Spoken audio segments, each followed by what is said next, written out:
Hey guys, welcome to another episode from Stacy Here We Grow Again. Today I want to talk about harvesting your basil and herbs and parsley, oregano, lemon balm, whatever you got to utilize for your dinner.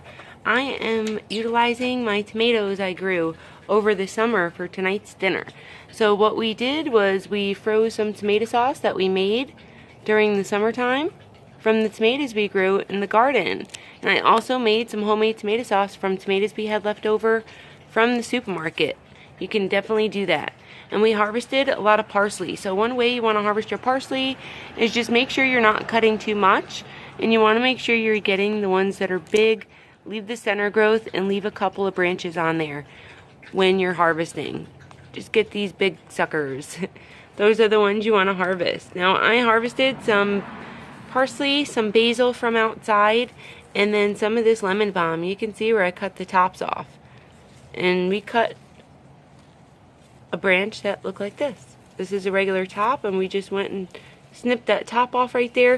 You don't want to pinch with your fingers because then you can crush the stem, and you want this new center growth on two sides. You're going to have two new branches that pop up right there. So you want to only cut when you see them branches growing. So down here we got branches growing on this one, but not up here. So that's why I didn't cut that one. I cut that one. And we harvested some lemon balm and some basil. Now I'm going to show you guys how we utilize just everything we grow in the garden to dinner. I made this tomato sauce during the summertime. A couple of weeks ago it was summer for us here in Florida. So I cooked all the tomatoes down. I cooked leftover tomatoes we had that were on the counter. They were about to go bad, so why not utilize them? We tend to buy too many tomatoes than we can handle, so I gotta get stirring this. I've been harvesting too much. But you can add your herbs in there, and one way you wanna dry, you either want to dry your herbs or you want to use them right away. So we're going to dry some herbs here that we washed already. Some sage leaves that are beauties. Check out them sage leaves. And we have some basil here that we washed. Now that didn't get damaged from the water. This is like spots on the leaves. So I don't utilize this stuff. I'm going to go through here, pick this stuff out that has some spots on the leaves. If it's half a leaf, I clip it off and I utilize the bottom, but I'm just going to get rid of them because I have a lot of basil here, and all this seems pretty good. I already added some in my sauce. Sage I'm going to dry, and I have a 1/4 teaspoon of white vinegar in this bowl of water here. It's just some sink water.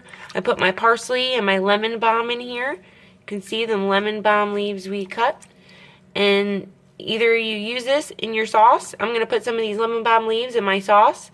I'm actually going to put one right now. You can either put them in whole, chop them up. I put them in whole so I can take them out, guys, at the end, because I don't like a big chunk of leaf in my sauce. I like the flavor. So just get it on in there. And, you know, our dinner tonight's costing us like $3. So how cool is that? You know, we're utilizing stuff from the garden. The only thing I bought was the can of clams and the bag of shrimp, which was on sale. So dinner's costing us $3. All the herbs, all the seasonings free. And, you know, the pasta was $1 too. So we're good to go here from the garden, farm to table. It's so easy to grow your own stuff, guys. And then whatever you don't use, let this soak in there for about 10 minutes in the vinegar, because it just kills off any eggs and stuff that might be hanging out on your leaves. You don't want them spider mites on there or any eggs hatching, because then your whole harvest is going to be destroyed, whatever you're drying together. So usually I just dry a whole bunch of herbs, you know, parsley together, basil together. I don't put parsley and basil together. I dry them separate, but bunched all together, and then put a little rubber band around it, let it dry upside down for a good week until all these leaves are dry, and then we know we're good to go to store it in a little container. Till next time, guys, I hope this helps you utilize herbs from your garden and make sauce or dinner. This way you don't have to spend too much money. Bye-bye.